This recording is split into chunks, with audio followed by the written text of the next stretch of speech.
Star জলসার পর্দায় সদ্য শুরু হওয়া ধারাবাহিক পরশুরাম আজকের নায়ক ইতিমধ্যেই দর্শকদের মনে ব্যাপক সাড়া ফেলেছে।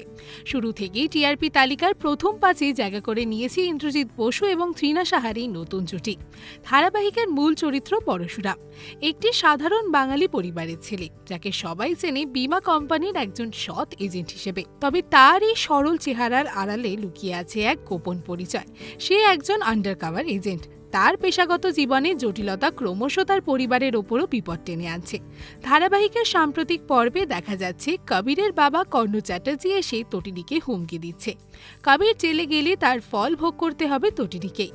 অন্যদিকে পরশুরাম বা তটিনী কেউই তাদের সন্তান লাড্ডু ও পিকুকে টিউশন থেকে আনতে যায়নি, বরং কর্ণ নিজেই তাদের খুঁজে এনে বাড়ি পৌঁছে দেয়, যা নিয়ে উদ্বেগ আরও বেড়েছে।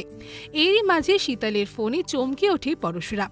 শীতল জানায় কর্ণের হুমকির খবর সে জানে এবং এর আগে অডিটোরিয়ামে পরশুরামের ওপর হওয়া হামলার পেছনে তারই হাত ছিল। সে পরশুরামকে এসপিজি বলে সম্বোধন করে। এখন দর্শকদের মনে একটাই প্রশ্ন, এই এসপিজি নামের পেছনে কি রহস্য? কে বা কারা তাকে এই নামে ডাকত? শীতলের কথাবার্তায় পরশুরাম বুঝতে পারে তার বাড়িতে হয়তো কেউ নজর রাখছে। সম্প্রতি প্রকাশিত ধারাবাহিকের প্রমোতে দেখা যাচ্ছে পরশুরাম তার ঘরে খুঁজে পায় এক লুকোনো মাইক্রোফোন। সব মিলিয়ে গল্প এখন টান টান উত্তেজনা। দর্শকদের মনে একটাই প্রশ্ন, পরশুরাম কি পারবে এই ফাঁদের জাল কেটে নিজের পরিবারকে রক্ষা করতে?